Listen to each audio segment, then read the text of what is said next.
27वां बाब खलीज की किताब 27वां बाब नंबर 20।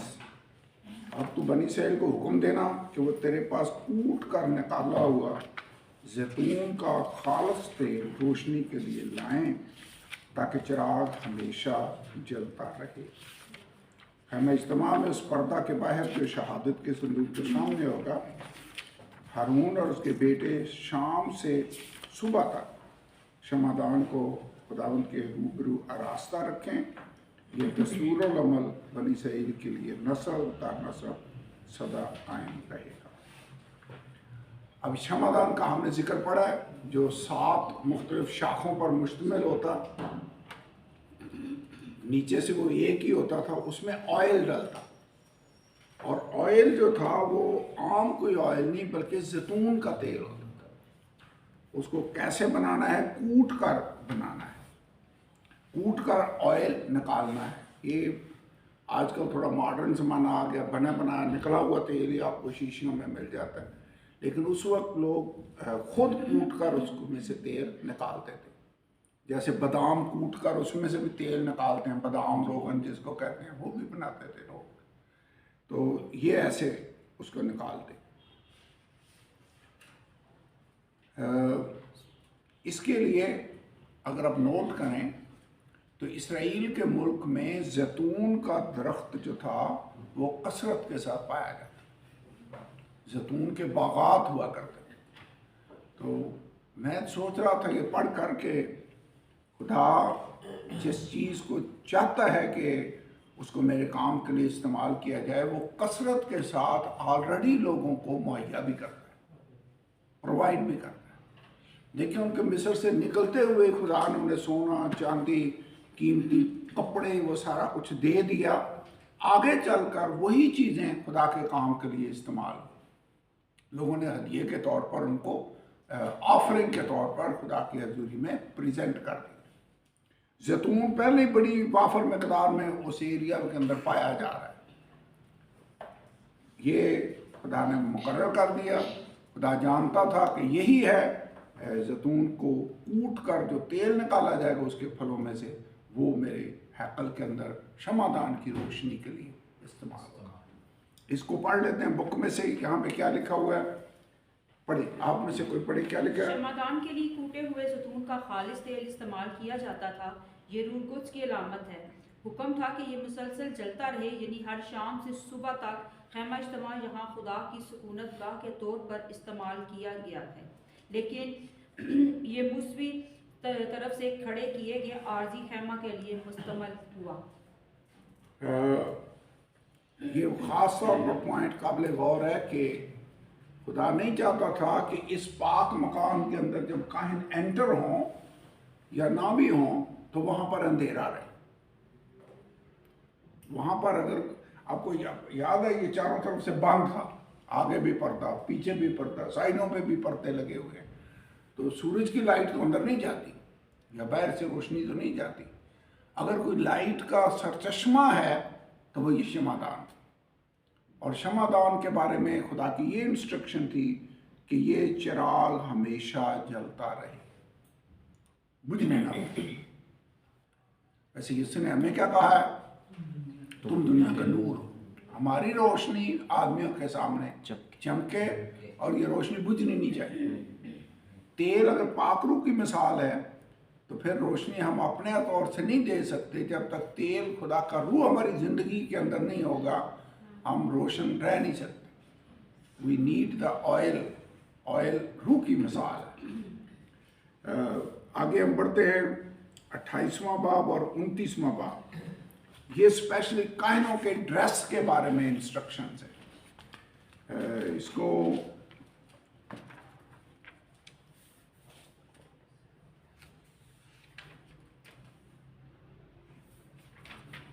अट्ठाईसवां बाब और 29वां बाब पढ़ते हैं। मेरे ख्याल में लिखा, तो बनी इसराइल में से हारून को जो तेरा भाई है उसके साथ उसके बेटों को अपने नज़दीक कर लेना, ताकि हारून और उसके बेटे नदब और अबीहो और अलीअज़र और इतमर कहानत के उहदा पर होकर मेरी खिदमत करें।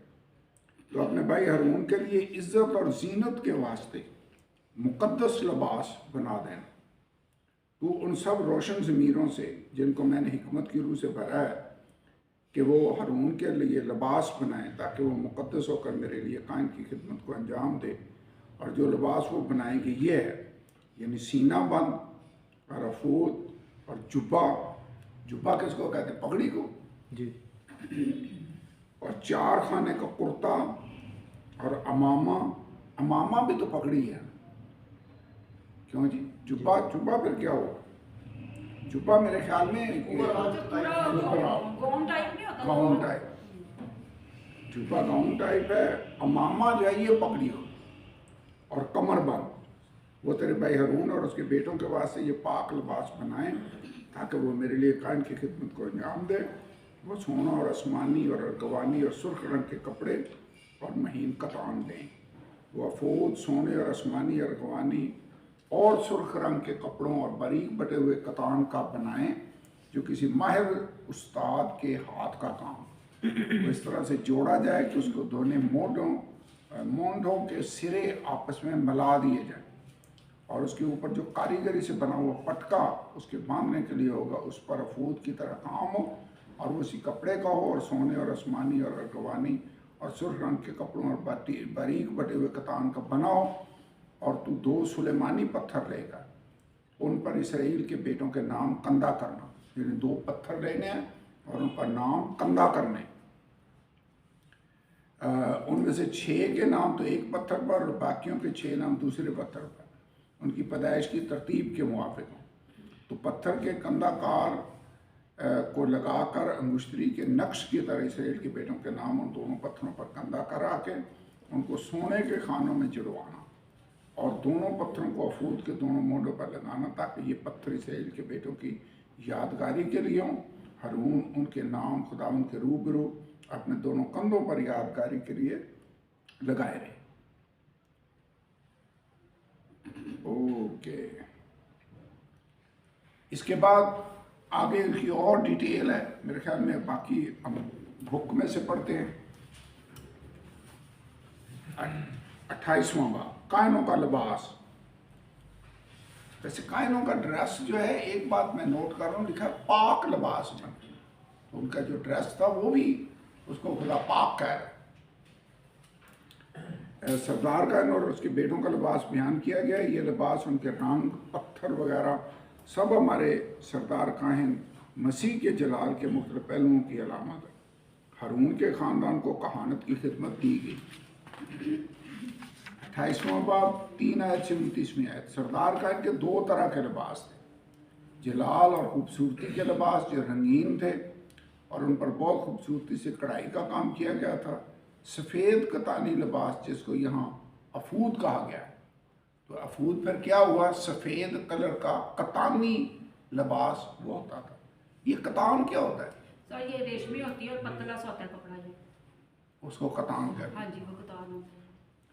ये पेशबंद के माने हैं। इसके 2 हिस्से थे जिनके कंधों पर मिला दिया जाता और दोनों तरफ से खुला रहता। नहायत खूबसूरती से बना हुआ पटका। आयत नंबर 8, पेटी की मानद था जो अफूद के निचले सिरे के ऊपर कमर के चारों तरफ लिपटा होता था। ये क्या, ये ऐसे जो कमर पे बांधते हैं वो पटका। दोनों कंधों पर एक एक सुलेमानी पत्थर रखा था और उनमें से हर एक पर इसराइल के 6 कबीलों के नाम कंधा किए गए। यानी 6 एक पत्थर पर, 6 दूसरे पर। हमने डिटेल बाइबल में से पढ़ी कि सीना बंद अफूद के साथ सोने की जंजीरों के साथ बांधा जाता था। यूं सरदार काहिन इसराइल के कबाइल को उठाए हुए खुदा की हजूरी में आता। आयत नंबर 12, कंधे कुव्वत का मुकाम और अपने सीने यानी दिल पर जो मोहब्बत का मुकाम है रखता। सीना बंद को अदल का सीना बंद भी कहा गया। यानी ये याद रखने वाली बात है कि सीना बंद को अदल का बंद, सीना बंद कहा। यहाँ पे ऐसे वो बांधते थे, आई डोंट नो, मैंने देखा नहीं है, लेकिन लगता है कि सीना बंद अगर तो इधर ही बांधते होंगे और ऊपर कंधों के साथ करके उसको लटकाते होंगे। गालबन इसीलिए इसमें ओरियम और तमीम थे जिन्हें खुदा के अदल के तयन के लिए इस्तेमाल किया जाता था। कई दफ़ा लोग खुदा की डायरेक्शन जानने के लिए ओरियम और तमीम इस्तेमाल करते। आई डोंट नो क्या उनका तरीक़ाकार होता था। सर इसके बारे में लिखा हुआ है बाइबल में, लेकिन वो याद नहीं है मुझे। हाँ, लिखा हुआ। अच्छा, ओरीम और तमीम का मतलब है अनवार, यानी रोशनियाँ और कमालात। जी। हम कुली तौर पर नहीं जानते कि ये क्या थे, लेकिन जैसा कि ऊपर इसके मानी बयान किए गए हैं, इससे हम ये अखज़ करते हैं कि ये सीना बंद से मुंसलिक थे और उन्हें खुदावंद से रहनुमाई हासिल करने के लिए इस्तेमाल किया गया था। बस इतना ही पता है। खुदा इनके ज़रिए से उनको गाइड किया करता है। 28वें बाब की 31वीं आयत से 35वीं आयत। अफूद का जुब्बा नीले रंग का एक लिबास था जिसे अफूद के नीचे पहना जाता था। ये घुटनों से नीचे तक होता था। इसके दामन में घंटियाँ और अनार लगे होते थे। ये गवाही और फल की अलामत है, घंटियाँ और अनार। जब हारून पाक मकान में दाखिल होता तो बाहर निकलता तो घंटियों की आवाज़ सुनाई देती थी, यानी पता चलता कि कायन अंदर फिर रहा है, वो खिदमत कर रहा है, लोगों को पता चलता। अमामे पर सरदार कायन एक सोने का पत्थर पहनता और इस पत्थरे पर ये अल्फाज कंधा होते थे, खुदावंद के लिए मुकद्दस। यानी वो जो पगड़ी बांधते इसके ऊपर सोने का एक वो पतरा सा होता, उसके ऊपर लिखा होता होली अनटू द लॉर्ड, खुदा के लिए मुकद्दस। ये हमेशा उसकी पेशानी पर रहता। ये मुकद्दस ठहराई हुई चीज़ों की बदी उठाने के लिए था। ये एक मुसलसल याद दहानी था कि हमारे सबसे मुकद्दस काम भी गुनाह होता है। जैसा कि एक दफ़ा आर्च बिशप ब्यूरिच ने कहा था, मैं दुआ नहीं कर सकता लेकिन गुनाह कर सकता हूँ। मेरी तौबा को भी तौबा की ज़रूरत है और मेरे आंसुओं को मेरे निजात दहिंदा के लहू से धोने की ज़रूरत है।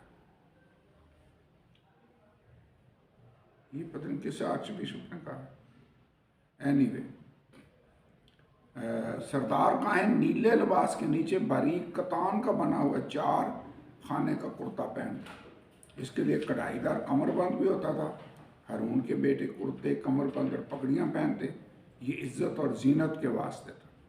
अपने बदन को ढांकने के लिए वो कतान के पजामे पहनते। सर से लेकर टखनों तक वो मलबूस होते थे, लेकिन पाँव में कुछ नहीं पहनते थे, क्योंकि जब वो खुदावंद की खिदमत करते तो वो पाक जगह पर थे। इसका मतलब कायन पाँव में कुछ नहीं पहनते थे, लगता तो ऐसे ही।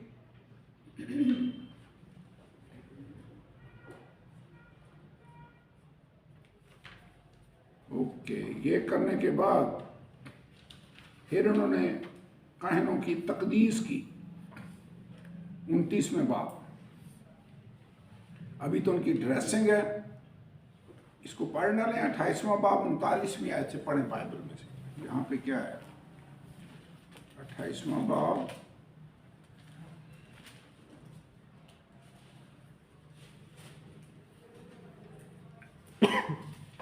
ये बस हुई है जो हमने पढ़ा है, एग्जैक्टली हुई जो बुक में लिखा। ओके, 29 कायनों की तकदीस। खुदा ने हारून और उसके बेटों की पहले कायनों की हैसियत से मखसूसियत की। इसके बाद कायन बनने का वाहिद तरीका ये था कि कोई कायनों के कबीले और ख़ानदान से पैदा हुआ। इसके बरक्स कलीसिया में कायन बनने का वाहिद तरीका नई पैदाइश। इंसान का कायनों को मखसूस करना महज इंसानी अमल है। यहाँ बयान करता रसूमात पर आबार 8 बाब में अमल दरामद हुआ। कायनों की तकदीस बिल्कुल कोड़ियों को पाक साफ करने की मानद है। इन दोनों सूरतों में कुर्बानी का खून मुतलका शख्स पर लगाया जाता। इससे ये सिखाना मकसूद था कि गुनहगार इंसान को खुदा के पास आने से पहले फिदिये की ज़रूरत है। कुर्बानियों के लिए अशिया का आयात 1:3 में जिक्र है। उनके इस्तेमाल की तफसीली हदायत बाद में दी गई। कायनों की तकदीस के लिए पहला कदम यह था कि हारून और उसके बेटों को खैमा इज्तिमा के दरवाजे पर लाकर नहलाया गया। दोएम गुज़श्ता बाब में मज़कूरा लिबास हारून को पहनाया गया, तब उसे तेल से मसा किया गया। इसके बाद उसके बेटों को कहानत के कुर्ते पहनाए। इसके बाद 3 कुर्बानियाँ दी गई। खता की कुर्बानी के लिए एक बछड़ा, सोख्ती कुर्बानी के लिए एक मेंढा और एक मेंढा मखसूसियत के लिए। कुर्बानी के जानवर के सर पर हाथ रखने का मतलब था कुर्बानी देने वाले की जगह जानवर मरेगा। वैसे मुसलमान भी जब कुर्बानियाँ करते तो उसको हाथ रख कर कुर्बानी करते हैं। लगता है ये शरीयत में ये बात बड़ी क्लियर लिखी हुई है, जिस पर अब भी अमल हो रहा है। खून मसीह के खून की अलामत है जो गुनाह की मुआफ़ी के लिए पाया गया। चर्बी जानवर का बेहतरीन हिस्सा मुतसव्वर किया जाता था, इसलिए ये खुदावंद के हुजूर गुजरानी जाती। पहला मेंढा कुल्ली तौर पर कुर्बानगाह पर जला दिया जाता। इससे ज़ाहिर होता कि मसीह मुकम्मल तौर पर खुदा के ताबे था, मुकम्मल तौर पर उसने अपने आप को खुदा के हुजूर नज़र कर दिया। दूसरे मेंढे का खून मखसूसियत का मेंढा हारून और उसके बेटों के दाएं कान की लौ, उसके दाहिने हाथ के अंगूठों और उसके दाहिने पाँव के अंगूठों पर लगाया गया।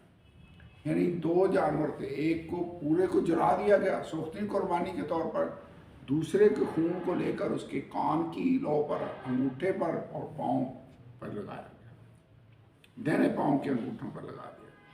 नीज उनके लिबास पर छिड़का गया, यानी कुछ खून उनके ड्रेस पर छिड़क दिया गया। इससे यह जाहिर होता है कि इंसानी ज़िंदगी के तमाम पहलुओं में गुनाह से पाक साफ होने की ज़रूरत है। कान खुदा के कलाम की फरमाबरदारी के लिए, हाथ अमल के लिए, खिदमत के लिए और पाँव चाल चलन के लिए। ये बहुत अजीब महसूस होता है कि कायन के खूबसूरत लिबास पर खून छिड़का गया। मुमकिन है कफ़ारे के खून इंसान की नज़र में इस कदर दिलकश ना हो, कफ़ारे का खून, लेकिन खुदा की नज़र में ये बिल्कुल ज़रूरी है। यानी इतना प्यारा बनाकर फिर उसके ऊपर खून छिड़क दिया जाता।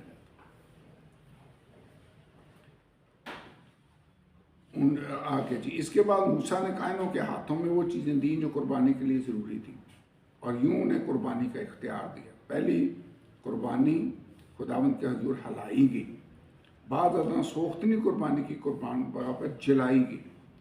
मेंढे का सीना शायद उफ़की तौर पर खुदा के रूबरू हलाया जाता था और शाना और रान बिलाशुबा अमूदी तौर पर खुदा के रूबरू हलाया जाता था। फिर ये दोनों इसे खाने के लिए कायनों को दे दिए जाते, यानी हलाने की कुर्बानी के तौर पर करके पेश फिर कायनों को दे दिए जाते कि ये उनको खा सकते। हिलाया हुआ सीना हमारे लिए खुदा की मोहब्बत की अलामत है और कंधे हमारे लिए उसकी कुव्वत को ज़ाहिर करते हैं। और उनके लिबास बाद में उसके बेटों की मलकियत बन गए, क्योंकि कहानत बाप से बेटे को मिलती थी। कायनों के खानों और उनकी तैयारी का आयत नंबर 31 से 34 आयत में बयान है कि कायन खा क्या कह सकते हैं। ओके, जब पहली बार कायनों को यानी हारून को और उसके बेटों को मखसूस किया गया तो लिखा तखसीसी रस्म 7 दिन तक जारी रही। हर रोज़ मुसलसल कुर्बानियाँ गुजरानी जाती और कुर्बानगाह को खून से साफ किया जाता और तेल से मसा किया जाता। बाद में कायनों के लिए लाजम था कि वह हर सुबह और शाम ग़ुरूब आफ्ताब के वक्त कुर्बानगाह पर 2 यकसाला बर्रों की सोख्ती कुर्बानी गुजराना। खुदा ने वादा किया कि वो खैमा इज्तिमा में लोगों से मुलाकात करेगा, उनके दरमियान सुकूनत करेगा और उनका खुदा। तो यहाँ पर हमने क्या सीखा, रिजल्ट क्या निकला? कायनों का ड्रेस, फिर उनकी तकदीस वो कैसे की गई। एक जानवर को टोटली जला दिया गया, दूसरे का खून लेकर उनके कान, हाथ के अंगूठे दाहिने और पाँव के अंगूठे पर लगाया गया। फिर उनको ड्रेस पहनाए गए, फिर उन ड्रेस के ऊपर भी खून छिड़का गया, तेल के साथ उनको मसा किया गया। ये उनकी डेडिकेशन। और कितने दिन ये रस्म जारी रही? 7 डेज। हर रोज़ कुर्बानियाँ पेश की जाती, कुर्बानगाह को खून से साफ किया जाता और तेल से मसा किया जाता, एवरी डे। और हर रोज़ काहिन शाम ग़ुरूब आफ्ताब के वक्त कुर्बानगाह पर 2 यकसाला बर्रों की सोख्तनी कुर्बानियाँ पेश करते। मैं वैसे एक बात पर गौर कर रहा था कि जैसे जैतून के बागात वहाँ पर कसरत से थे, अगर इतनी कुर्बानियाँ वो हर रोज़ ले रहे हैं और ख़ास त्योहारों पर तो और भी ज़्यादा कुर्बानियाँ पेश करते, इसका मतलब है खुदा ने उनके जानवरों में पर इतनी बरकत बख्शी कि इतने जानवर उनके पास थे कि वो कुर्बानियाँ देते जा रहे हैं और फिर भी पीछे और जानवर जो है वो पैदा हो रहे हैं और उनकी तादाद कम नहीं हो रही। खुदा के लिए जब हम देते हैं तो फिर खुदा बरकत देता है, हमारे वसाइल को बढ़ाता है और उसी कदर वो हमें बरकत भी देता है जितनी ज़्यादा कुर्बानियाँ हम देते हैं। इतनी आपको पता हमारे मुल्क में साल में सिर्फ एक दफ़ा ही कुर्बानी होती है, तो कितने जानवर हैं जो कुर्बान किए जाते हैं। तो खाने पीने के लिए, गोश्त के लिए लोग जानवर ज़बह करते हैं, तो इस पर भी गवर्नमेंट ने पाबंदी लगाई हुई है कि मंगल बुध को ना खाओ। इसका मतलब कि जानवर कहीं ख़त्म ही ना हो जाए, यानी इतने ज़्यादा ना जानवर कुर्बान कर दिए गए। तो यहाँ पर इतनी कुर्बानियाँ हो रही हैं, लेकिन कभी ये नहीं मैंने पढ़ा कि कुर्बानी के लिए जानवर ना रहे। अगर कोई कुर्बानी देना चाहता है तो जानवर जो है वो हर वक्त मौजूद थे, खुदा उनको मुहैया करता था। तो जो हम खुदा के लिए देना चाहते हैं उसके लिए खुदा वसाइल कसरत के साथ हमें अता करता है। खुदा का शुक्र हो। ओके, 30वां बाब और 31वां बाब, इसमें खैमा इज्तिमा के लिए मज़ीद हदायत दी गई।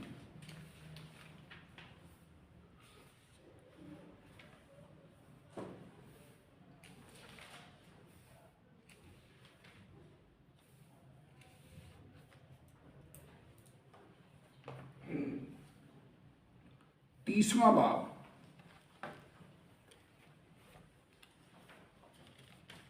आइए इसको पढ़ते हैं बाइबल में से। अब पहले इसकी डिटेल नहीं बताई गई, यहां पर उसकी डिटेल है। किस चीज की डिटेल है? ये है बखूर जलाने की कुर्बान गाह, बखूर की कुर्बान गाह। पढ़े, बाइबल में से पढ़ते हैं थोड़ा सा। और तू बखूर जलाने के लिए कीकर की लकड़ी की एक कुर्बान का बनाना, उसकी लंबाई 1 हाथ और चौड़ाई 1 हाथ हो, वो चौखंटी रहे और उसकी ऊंचाई 2 हाथ हो, और उसके सींग उसी टुकड़े से बनाए जाएं। और तू उसकी ऊपरी की सतह, ऊपर की सतह और चारों पहलुओं को जो उसके गिरदा गिर्द हैं, और उसके सींगों को खालिस सोने से मंडना, और उसके लिए गिरदा गिर्द एक जरी ताज बनाना। और तू उस ताज, पीतल की कुर्बान का थी उसके ऊपर भी सींग थे बनाए हुए, और यहाँ इस बखूर की कुर्बान का के ऊपर भी सींग बनाए गए, जरी ताज बनाया। ये पहले हमने पढ़ा है वो नजर की रोटियों की मेज, उसके ऊपर भी ताज ऐसे बनाया था, और कंगनी क्या बनाया था, हाँ जी। और तो उस ताज के नीचे उसके दोनों पहलुओं में सोने के 2 कड़े उसकी दोनों तरफ बनाना, वो उसके उठाने की चोबों के लिए खानों का काम देंगे। और चोबे कीकर की लकड़ी की बनाकर उनको सोने से मंडना। और तू उसको उस पर्दा के आगे रखना जो शहादत के संदूक के सामने है, वो सरपोश के सामने रहे जो शहादत के संदूक के ऊपर है, जहां मैं तुझसे मिला करूंगा। इसी मतलब है ये जो पर्दा है इसके बिल्कुल सामने ये बखूर जलाने की कुर्बान जी।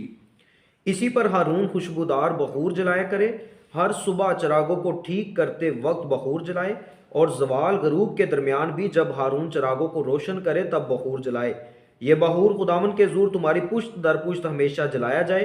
और ये दिन में 2 दफा जलाते थे, सुबह के टाइम और शाम के टाइम गरूब आफ्ताब के। और तुम उस पर और तरह का बखूर ना जलाना, ना उस पर सोतनी कुर्बानी और नज़र की कुर्बानी चढ़ाना, और कोई तपावन भी उस पर ना तपाना।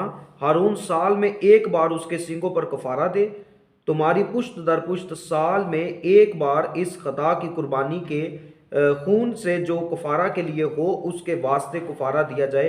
ये खुदावन के लिए सबसे ज़्यादा पाक है। बस ये मैंने डिटेल इसलिए पढ़ी है थोड़ी सी कि ये बेसिकली हम इसको ऑलरेडी पढ़ चुके हैं पीछे, कि बखूर की कुर्बान का बनानी है, समारान बनाना है, नज़र की रोटियों की मेज़ बनानी है। अब यहाँ उसकी थोड़ी सी डिटेल है। अब बुक में पढ़ेंगे तो मेरे ख्याल में थोड़ा क्विक होगा, जल्दी होगा। बखूर जलाने की कुर्बान का सोने से मंडी हुई कीकर की लकड़ी की कुर्बान का थी, जिसे पाक तरीन मकाम में रखा गया। लेकिन ये याद रखना कि ये पर्दा के बिल्कुल सामने थी। ये 18 इंच मुरब्बा की थी, 3 फुट इसकी ऊंचाई थी। इसे सोने का औद सोज भी कहा जाता है। तो आप मुकाशफा की किताब में कई दफ़ा पढ़ते हैं ना, औद सोज, जी, जी। बखूर जहाँ पर जलाते थे उसको औद सोज भी कहा जाता है, जहाँ बखूर जलाया जाता है। इस कुर्बानगाह पर हर सुबह शाम बखूर जलाया जाता है, और ये हमारे लिए मसीह की शफायती खिदमत की अलामत है। वो ये कुर्बानगाह पाक मकान में थी, लेकिन ये पाक तीन मकाम किस कदर करीब थी कि इब्रानियों के ख़त का मुसन्निफ उसे पर्दे के पीछे बयान करता है। कुर्बानगाह को कड़ों के ज़रिए चोबों से उठाया जाता था जो दोनों तरफ लगाए गए थे। अभी तक हमने देखा कि चोबों से क्या, ये पीतल का मसबा भी चोबों से, और ऐद का संदूक भी चोबों से, बखूर की कुर्बानगाह भी, नज़र की रोटियों की मेज़ भी, ये भी चोबों के साथ ही उठाते थे। ये कितना देखे वो पैटर्न है जो खुदा ने बना दिया। लेकिन इसके बावजूद जब वो ऐद के संदूक को लाने लगे तो दाऊद जैसा बंदा भी वहाँ पर गाड़ी पे रख के लाना शुरू हो।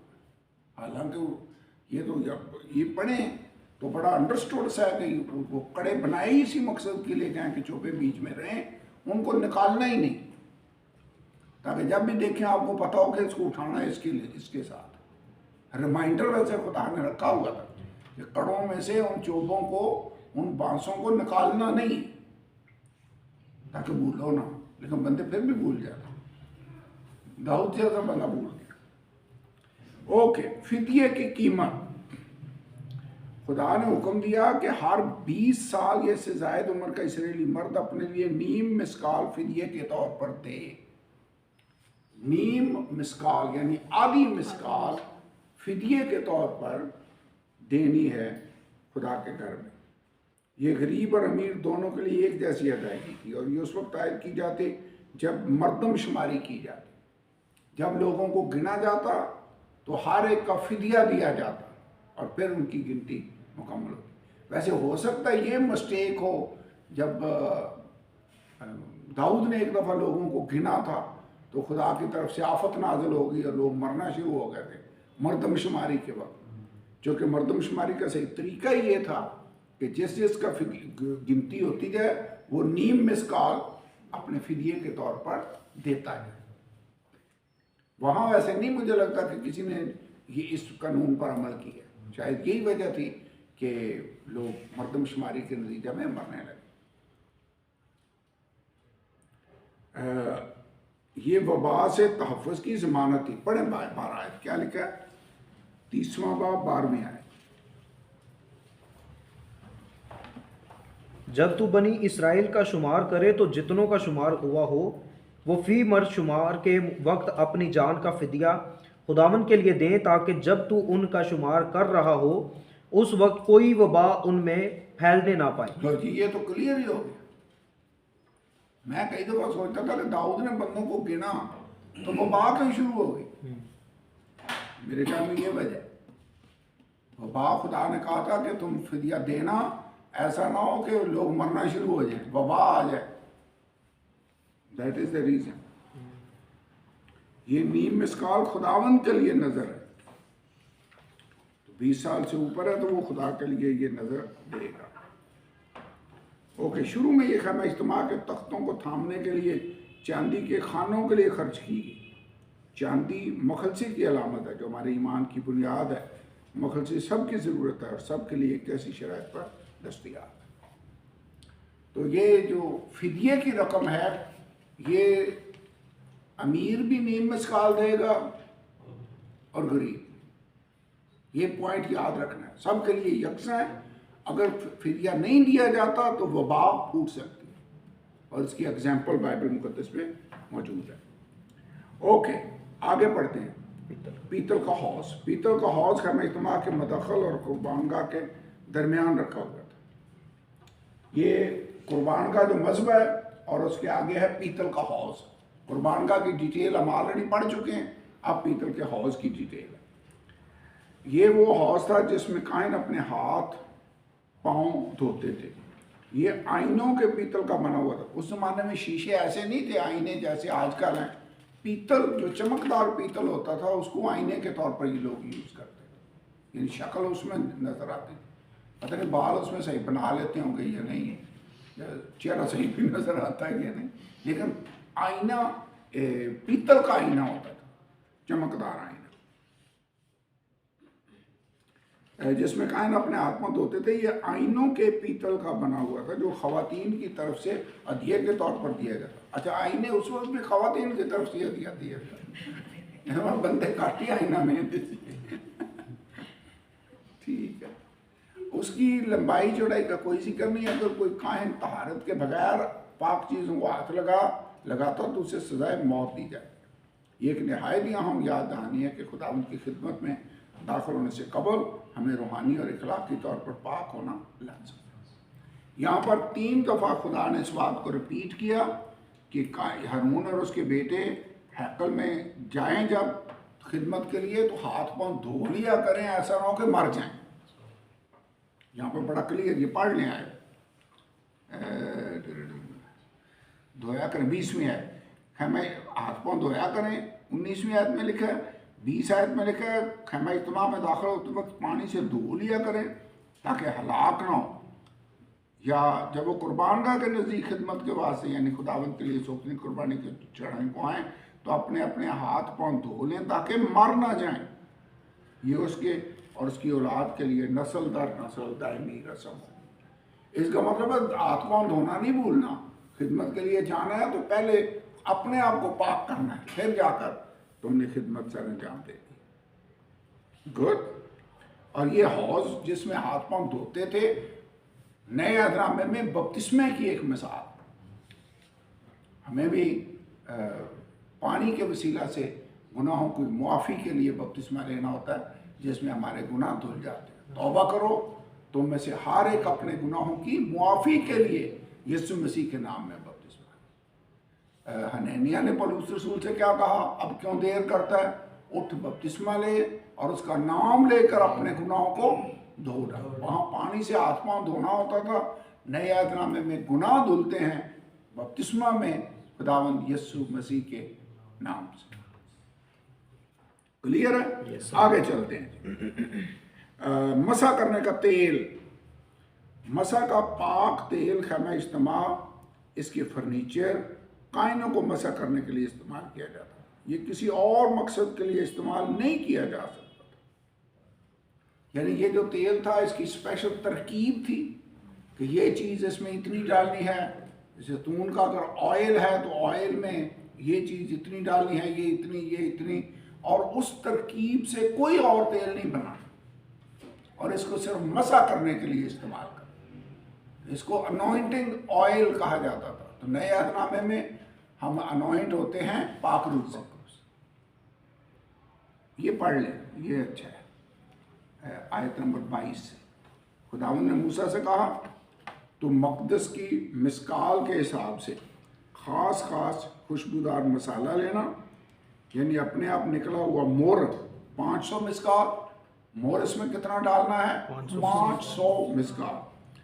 और उसका आधा यानी 250 मिसकाल दालचीनी। ये दालचीनी जो हम अक्सर सब्जियों में डालकर खाते हैं, ये वाली दालचीनी है, या कावा बनाने के लिए यूज करते हैं वो वाली। और खुशबूदार अगर, ये अगर क्या है? अगरबत्तियों वाला? ये अगरबत्ती कोई नहीं, वो जड़ी बूटी है, खुशबू के लिए खुशबू है। सर ये भी वो मसाला ही है। खुशबू के लिए। अगरबत्ती भी मसाला ही होता है खुशबू के लिए। खुशबू के लिए लेकिन जड़ी बूटी है, खानों में इस्तेमाल। अगर 250 मिसकाल, तज 500 मिसकाल, ये भी जड़ी बूटी है। ये मेरे ख्याल में ये पंसारियों के स्टोर पे ये मिलती है तज, और ये मैंने लगता है मैंने पढ़ा है। तज 500 मिसकाल, जैतून का तेल 1 हैन। तो ये सारी चीज़ें किस तेल में डालते थे? जैतून के तेल। तो इसका मतलब है शमादान जलाने के लिए भी जैतून का तेल इस्तेमाल होता था और मसा करने के लिए भी जैतून का तेल यूज होता है। और जैतून के तेल में ये चीज़ें मलाई जाती थी इस मिकदार में। आगे लिखा और तो उनसे मसा करने का पाक तेल बनाना, यानी उनको गुंदी की हिकमत के मुताबिक मिलाकर एक खुशबूदार रोगन तैयार करना, यही मसा करने का पाक तेल है। इसी से तो खैमा इज्तिमा को, शहादत के संदूक को, मेज़ को उसके ज़रूफ समेत, शमादान को उसके ज़रूफ समेत, बखूर जलाने की कुर्बानगाह को, सोखती कुर्बानी चढ़ाने के मज़बा को, उसके सारे ज़रूफ समेत हौज को, उसकी कुर्सी को मसा करना, तो उनको मुकद्दस करना ताकि वो नहायत पाक हो जाए। जो कुछ उनसे छू जाए वो पाक होगा। यानी कि इनकी पाकीज़गी का मयार ये है कि अगर कोई और चीज़ इनके साथ टच हुई है तो वो भी पाक है। मसलन आपने कुर्बान गाह पर रखी है तो कुर्बानी भी पाक होगी। मसीह यीशु ने भी वैसे नया नामे में ये बात की है। उसने कहा कौन सी चीज़ आला है, वो कुर्बान गाह या जो पाक करती है, या कुर्बानी जो पाक हुई है। पाक करने वाली है वो ज़्यादा आम। ओके, हारून और उसके बेटों को मसा करना, उनको मुकद्दस करना ताकि वो मेरे लिए कायम की खिदमत को अंजाम दें। और तू बनी इसराइल से कह देना कि ये तेल मेरे लिए तुम्हारी पुश्त दर पुश्त मसा करने का पाक तेल होगा। ये किसी आदमी के जिस्म पर ना डाला जाए, यानी इसको एज ए परफ्यूम नहीं यूज़ करना। ये ऐसे ही वो आदमी शौकी है ना डालते फिर। और ना तुम कोई और रोगन इसकी तरकीब से बनाना, इसलिए कि ये मुकद्दस है। यानी जो तरकीब इसकी है, इस तरकीब से कोई और खुशबूदार चीज़ तुमने नहीं बनानी। इसका मतलब ये स्पेशली मेरे लिए है, मेरा मुकद्दस करने का तेल। और तुम्हारे नज़दीक मुकद्दस ठहरे जो कोई इस तरह कुछ बनाए या इसमें से कुछ किसी अजनबी पर लगाए, वो अपनी कौम में से काट डालना चाहिए। यानी अजनबी को आप ऐसे ये तेल लगा भी नहीं सकते, ये पाबंदी है।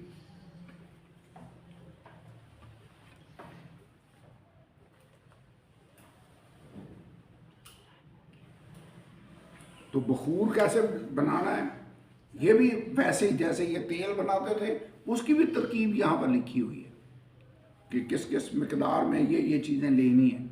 आइए पढ़ लें। क्या पढ़ें आप पढ़ें। हाँ पढ़ लें। बखूर मुख्तलिफ मसालों से तैयार किया जाता था, जिसे सोने के ऊद सूज पर हर सुबह और शाम जलाया जाता था। इस तरह का बखूर कहीं और इस्तेमाल करने की इजाज़त नहीं थी। नहीं, बाइबल में से मैं कह रहा हूँ पढ़ें। और खुदावन ने मूसा से कहा, तू खुशबूदार मसाला मुर और मस्तगी और लोन और खुशबूदार मसाले के साथ खालिस लुबान वज़न में बराबर बराबर लेना और नमक मिलाकर उनसे गुंदी की हिकमत के मुताबिक खुशबूदार रोगन की तरह साफ़ और पाक बहूर बनाना और इसमें से कुछ खूब बारीक पीस कर खैमा इज्तिमा में शहादत के संदूक के सामने जहाँ मैं तुझसे मिला करूँगा रखना। ये तुम्हारे लिए नहायत पाक ठहरे और जो बहूर तू बनाए उसकी तरकीब के मुताबिक तुम अपने लिए कुछ ना बनाना। वो बहूर तेरे नज़दीक खुदावन के लिए पाक हो। जो सिर्फ खुदा के लिए है, तू अपने लिए उस तरकीब से कोई चीज़ नहीं बना सकता। जो कोई सूंघने के लिए भी उसकी तरह कुछ बनाए, वो अपनी कौम में से काट डाला जाए। परफ्यूम कैसे सूंघने के लिए भी नहीं तू बना सकता। देखिए खुदावंद अपने चीज़ों को अपने लिए कैसा मखसूस रखता है, ये किसी और काम के लिए यूज़ नहीं हो सकती। वैसे जब खुदा हमें कहता है कि मैंने तुमको अपने लिए बनाया है, तो इसका मतलब है अगर हम उसी बदन को लेकर अपनी ज़िंदगी को लेकर किसी और काम के लिए यूज़ करें तो खुदा ये पसंद नहीं करता। यही पाकीज़गी, खुदा के लिए डेडिकेटेड रहना। सो ये होलीनेस का लेसन तो यहाँ पर भी नज़र आता है कि जो चीज़ खुदा के लिए डेडिकेटेड है वो डेडिकेटेड है। तो अभी 30 चैप्टर हुए हैं। अभी तो मैं सोच रहा था आज खरूज की किताब ख़त्म कर देनी चाहिए। मैं ऐसे कह रहा हूँ आपको डराने के लिए लेकिन यह कि अभी हम दुआ करेंगे, ख़त्म करते हैं। जो बाकी चीज़ें रह गई हैं वो मेरे ख्याल में इतना लंबा काम नहीं है, छोटे काम। 40वें चैप्टर तक है हमने जाना, चैप्टर 40। लेकिन ज़्यादातर ये खैमा इज्तिमा के ताल्लुक से। लेकिन एक बात याद रखनी है कि खैमा इज्तिमा को खुदा इतनी अहमियत इसलिए दे रहा है कि ये इसके अंदर जो भी यूज़ हो रही है चीज़ें, वो आने वाले कलीसियाई दौर में कलीसिया की कई चीज़ों को और मसीह यीशु को ज़ाहिर कर, कुर्बानी, हौज़, नज़र की रोटियों की मेज़, क्षमादान, ये सब आने वाले दौर में जो खुदा करने को था उसकी तरफ पॉइंट आउट करते हैं। इसके लिए हम उसका शुक्र अदा करते हैं। तो ये दुआ करें खुदा में